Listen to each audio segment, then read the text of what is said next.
Oke, Assalamualaikum warahmatullahi wabarakatuh. Saya ingin menjelaskan apa sebenarnya yang diatur pada surat eh, dan antara kepada Direksi BUMN nomor S063 garing D5 DI garing strip BP garing 7 Romawi garing 2025 tanggal 30 Juli 2025 yang perihal pemberian tantim, insentif dan atau penghasilan lain dalam bentuk lainnya pada direksi, dewan komisaris BUMN dan anak usaha BUMN. Nah, ini seakan-akan berat sekali. Padahal sebenarnya yang diatur ini adalah meluruskan foya-foya para penikmat selama ini yang dilakukan oleh rezim-rezim sebelumnya, terutama rezim Joko Widodo yang menaikkan penghasilan mereka melalui yang sangat tidak wajar. Ya saya katakan sebelum lagi ada komisaris yang bisa menerima sampai 5 miliar sebulan. Gambarannya ya gaji presiden aja hanya 69 juta, gaji menteri hanya sekitar 20 juta, jadi gaji gubernur hanya sekitar 15 juta, gaji bupati hanya sekitar 10 juta. Sehingga lebih banyak orang mengejar sebagai komisaris BUMN. Dan isinya adalah diisi oleh orang-orang istilah saya hanya tukang maki-maki kiri kanan, memaki-maki siapapun yang tidak loyal kepada Jokowi, termasuk maki-maki kepada Prabowo. Jadi beberapa nama yang kita tahu sekarang di BUMN dengan gaji yang bisa sampai miliaran. Coba cek Grace Natali seperti apa maki-makinya Prabowo, Samara, kemudian Raja Juli yang Menteri Kehutanan, kemudian Kepala KSP, kemudian Denny J.A. tukang surveyor, Kodari, Ali Ngabalin, dan Sylvester Matutina, kemudian Prof. Paiman, kemudian Garing yang wakil menteri menjadi komisaris. Nah, dan hampir semua tokoh-tokoh yang muncul di media, di TV itu juru bicara Jokowi yang nama-nama itu kalau bukan komisaris dia komite audit. Itu semua digiring oleh Jokowi. Nah, ini yang mau diluruskan. Nah, saya ingin menjelaskan apa sih yang hilang sebenarnya. Saya pikir rakyat lebih setuju mereka aja yang hilang, nggak usah gajinya dihilangkan. Mereka yang harus dikeluarkan karena merusak negara. Nah, dikatakan ada 3 komponen di situ yang diatur, yaitu tantim, insentif, dan penghasilan lainnya. Nah, tantim itu adalah istilah bonus. Kalau karyawan itu bonus. Dan tantim itu bonus terhadap direksi dan komisaris yang diberikan setiap akhir tahun dari tahun buku yang berjalan tahun sebelumnya untuk diberikan tantim. Nah, tantim ini sangat besar. Saya kasih gambaran, kalau yang terbesar itu anggaplah yang terbesar itu 3 di atas, yaitu Bank Mandiri, BRI, dan Pertamina. Itu komutnya tuh bisa mencapai 5 miliar sebulan, komisarisnya 4,5 miliar sebulan. Nah, ada yang menyatakan, kenapa per bulan? Saya sudah bagi total dibagi 12 supaya Anda paham, makanya lebih gampang saya menyebutkan per bulan. Nah, itu termasuk gaji dalamnya. Nah, gaji mereka itu saya yakin kalau yang 3 tadi itu 200 sampai 300 juta sebulan dengan berbagai fasilitas. Nah, yang dihilangkan hanya menerima, bukan hanya, sudah menerima 200 sampai 300 juta sebulan yang hanya kerja rapat minimum sekali sebulan itu mendapat sekian. Kok masih ngamuk-ngamuk, masih nganggap kurang. Dia mengharapkan 5 miliar. Coba bayangkan betapa besarnya dia dapat. Nah, itu namanya tantim. Yang masalah adalah yang harus dijernihkan di situ. Kalau komisaris kan di surat itu sudah dihilangkan sama sekali. Yang masalah adalah itu adalah dihitung dari hasil audit buku tahun sebelumnya. Nah, tahun sebelumnya biasanya RUPS itu Maret sampai Juni, untuk tahun buku sampai Desember tahun sebelumnya. Nah, itulah dihitung di situ. Sehingga yang biasa diakali oleh mereka ada beberapa hal. Satu, kalau ini adalah yang itu yang dihilangkan, bahwa dinyatakan bahwa tantim terhadap direksi hanya berdasar betul-betul diberikan dari hasil kerja, bukan hasil operasional perusahaan, bukan dari apa namanya hasil rekayasa buku. Apa yang sering dilakukan oleh mereka untuk meningkatkan laba agar dapat tanti yang besar adalah rekayasa keuangan itu bisa terjadi begini.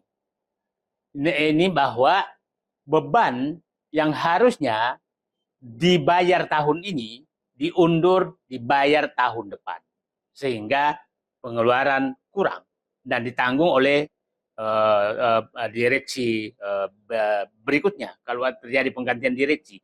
Nah, dan yang kedua adalah menarik penghasilan akan datang ke depan. Akan datang ke depan ditarik sekarang. Jadi ya kalau di gambarannya ya ada ketua RT memungut semua iuran 5 tahun akan datang, ya ketua RT berikutnya nggak dapat lagi apa-apa, gitu kan? Nah, utang-utang yang lain digeser ke depan. Itu kelakuan mereka untuk melakukan agar laba naik, agar menerima tantim yang besar. Yang dihilangkan juga, nah itu yang dihilangkan dan tidak boleh lagi dilakukan. Yang di surat itu. Nah, kemudian revaluasi aset. Revaluasi aset ini sering dilakukan untuk menaikkan seakan-akan ada pendapatan. Pendapatan dari revaluasi aset. Artinya begini, aset ini tanah umpamanya. Tahu-tahu dinaikkan harga tanah pada saat itu perkiraan ya anggaplah kalau sawit nilainya ya mungkin 25 juta per hektar, tahu-tahu dinaikkan menjadi 40 juta hektar. Seakan-akan ada cash yang masuk. Nah, itu juga tidak boleh lakukan. Yang lain adalah jual aset. Jual aset dianggap pendapatan, padahal menjual aset itu bukan pendapatan hasil usaha. Itu harus juga tidak dihitung. Nah, yang paling menarik adalah windfall. Windfall itu ceritanya beginilah. Tahu-tahu di Pertamina, pada saat dibikin RKAP, harga minyak umpamanya hanya $100. Tahu-tahu naik menjadi $150 per barrel. Nah, artinya ada 50 barrel kenaikan, itu $120 per barrel, ada $20 kenaikan, padahal bukan hasil kerja direksi Pertamina. Itu adalah harga dunia, jadi bukan hasil kerja direksi Pertamina. Direksi Pertamina nggak kerja apa-apa, kenapa mesti dikasih tantim dari laba yang diperoleh tersebut. Sama dengan harga batu bara. Harga batu bara kalau naik, yang jangan dianggap sebagai tantim, jangan dimasukkan ke perhitungan, dan itu juga dibuang sekarang. Harga CPO, harga nikel, harga tembaga, harga timah, harga emas, itu tidak boleh dinaikkan, dijadikan perhitungan. Nah, yang menarik juga di perbankan. Di perbankan ini, perbankan tuh, nah herannya tantim perbankan, komisaris perbankan naik sekali. Walaupun COVID, walaupun apa, gaji perbankan naik. Laba perbankan naik. Naiknya laba perbankan karena kebijakan pemerintah, bukan karena hasil usaha bank. Supaya Bapak jelas, perbankan menerima nasabah, uang nasabah dengan kasih bunga 1,5 sampai 2,5%. Tapi uang nasabah itu dibelikan sun. Sun ini uang pemerintah yang bunganya 6,5%. Artinya perbankan memperdagangkan uang nasabah untuk mendapatkan untung. Nah itu bukan hasil usaha hasil usaha perbankan. Itu karena kebijakan pemerintah sehingga ada sun, dan perbankan diminta beli sun. Nah itu harus dikeluarkan semua. Nah itulah saya pikir yang mau dibenahi oleh Presiden Prabowo lewat Danantara. Nah, yang itu terkait dengan tantim. Sekarang terkait dengan insentif. Insentif ini adalah penghargaan yang diberikan terhadap ada peningkatan kinerja yang sangat bagus, yang di luar perhitungan, tentu terjadi maka diberikan insentif. Nah, ini boleh kalau ada sesuatu perbaikan sangat berarti atau penemuan cadangan minyak yang sangat besar. Nah, sehingga itu terjadi negosiasi yang sangat bagus sehingga menguntungkan, maka diberikan insentif. Tapi itu harusnya dikaji betul lagi mekanismenya, karena biasanya juga ada maklar di sini. Nah, Yang wilayah abu-abu adalah penghasilan lainnya. Ini wilayah sangat abu-abu dan inilah yang sering sekali dipakai untuk merampok BUMN. Apa fasilitas lainnya? Terpasti contoh aja lah. Olahraga. Olahraga mereka tuh bisa seluruh tempat olahraga yang mahal-mahal itu punya kartu mereka. Punya kartu mereka dan bisa saja diberikan juga kepada keluarganya. Nah, ini yang harus dibuang di olahraga karena dia itu hanya untuk kenikmatan ya. Saya dulu berlakukan bahwa komisaris dan direksi hanya boleh memiliki satu kartu olahraga dan golf. Ini golf ini lain lagi. Golf ini mereka tuh hampir semua punya kartu main golf dimanapun. Jadi kalau Anda periksa dompetnya komisaris direksi BUMN itu isinya kartu gratisan semua dari BUMN. Jadi dia tuh udah kayak di surga aja hidupnya. Nah, lapangan golf ini kita tahulah promosi ini ya udahlah gadis-gadis cantik datang. Itu adalah korban BUMN itu udah korban daripada apa namanya sales fasilitas seperti itu. Nah, dan tidak pernah dipakai, nggak pernah dipakai juga. Nah, yang ini lagi adalah asuransi. Nah, asuransi ini banyak sekali jenisnya. Itu namanya yang ini juga yang harus didengar. Asuransi kesehatan, asuransi mobil, asuransi jabatan, asuransi keluarga, macam-macam asuransi. Kesana bebas semua dia lakukan. Nah, ini semua preminya dibayar oleh perusahaan. Yang paling menarik namanya asuransi jabatan. Coba bayangkan. Jadi kalau umpamanya dia ingin dapatkan 10 miliar setelah selesai menjabat, maka dia bayar premi, maka perusahaan membayar preminya yang gede. Lucu, yang bayar preminya adalah perusahaan, tapi yang menerima benefitnya setelah selesai masa asuransi, maka ini yang diambil oleh apa namanya, oleh diterima oleh komisaris direksi. Nah, sekarang contoh aja juga lah, seperti kita larang membelikan mobil, maka dia pura-pura nyewa mobil selama 3-4 tahun. Setelah itu karena itu namanya sewa beli. Setelah selesai maka menjadi milik komisaris yang atau direksi. Nah, ini semua, nah itu masih ini ada double lagi. Yang menyediakan mobil adalah BUMN apa namanya? Direksi juga yang beli mobil kemudian dicicilkan ke dirinya sendiri, disewakan diri sendiri dan dimiliki sendiri. Nah, komisaris juga melakukan itu. Jadi itulah permainan-permainan di BUMN, perampokan masif yang dilakukan. Nah, yang paling diatur itu adalah coba keluarga, istri dikasih mobil, dikasih macam-macam, padahal nggak boleh sama sekali, nggak boleh sama. Nah, dan antara mengurangi itu, coba Anda bayangkan, karena tidak diatur, mengangkat saudara semua yang mungkin pembantu rumah tangga di rumah menjadi pegawai BUMN tanda kutip karena dianggap sebagai melayani direksi komisaris. Itu dibayar oleh BUMN. Nah, terbuka kan bahwa direksi BUMN, komisaris BUMN punya protokol. Bahkan ada direksi yang besar itu punya protokol sampai 10-15 orang. Istri juga dikasih. Nah, ini namanya dihapus semua oleh Danantara.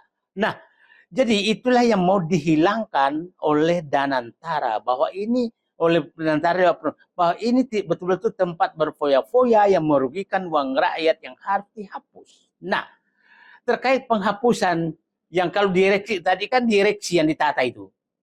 Tantim hanya diberikan berdasarkan perhitungan hasil usaha murni, bukan karena rekayasa buku, bukan karena penjualan aset, bukan karena windfall. Nah, itu tidak boleh dimasukkan hitungan untuk menghitungkan laba yang apa namanya yang dijadikan dasar perhitungan tantim. Kalau komisaris ya udah hilang semua, tidak ada mau apa, tidak ada lagi itu. Nah, yang masih wilayah abu-abu tadi hilang semua di komisaris itu. Pendapatan lain, insentif itu hilang semua. Dan dia hanya menerima gaji murni betul-betul. Itu oke. Jadi masih yang perlu diawasi adalah di komisaris, di direksi. Nah, timbul protes. dari komisaris yang belum menjabat 1 bulan, Denny JA, komisaris Pertamina Hulu Energi. Dia protes secara terbuka dengan berbagai alasan bahwa ini melanggar aturan, ini harus diundur dan lain-lain gitu kan. Ini menurut saya ini adalah protes yang publik harus paham. Protes ini penertiban untuk berfoya-foya di BUMN oleh orang-orang sebenarnya adalah tim sukses relawan itu mau dihentikan oleh Prabowo tapi diprotes oleh seorang namanya Denny JA yang kita kenal memang adalah Jokowi murni dan sampai terbuka menyatakan saya 2 kali menjadi tim sukses Jokowi. Kenapa saya tidak dikasih komisaris karena baru dikasih tahun ini. Nah, itulah saya pikir penjelasan kepada publik bahwa tidak kenikmatan dasar yang sudah melebihi sebenarnya melebihi kewajaran. Kewajaran tuh gajinya udah sangat tinggi tapi masih diprotes, itu menurut saya adalah yang mau ditata kembali oleh Prabowo. Ini diprotes. Saya katakan ini kita harus dukung karena yang dihilangkan memang adalah kenikmatan yang dicari-cari, kenikmatan yang dibikin-bikin sehingga merugikan BUMN. Nah, itu saya mengalami betul semua dan saya paham bahwa itulah permainan-permainan yang harus dihilangkan karena kita harus tahu bahwa yang ada di komisaris itu adalah rata-rata sekarang orang dekat kekuasaan sehingga kita harus dukung Prabowo dan Danantara karena pasti mereka yang protes ini mungkin saja sekarang lagi menurunkan buzzer lagi untuk memprotes Danantara dan saya secara pribadi menyatakan saya mendukung kebijakan Presiden Prabowo dan Danantara menertibkan penghasilan yang tidak wajar dari komisaris dan direksi BUMN yang diisi oleh orang-orang sebenarnya adalah penyembah atau penjilat kekuasaan, bukan profesional. Terima kasih. Assalamualaikum warahmatullahi wabarakatuh.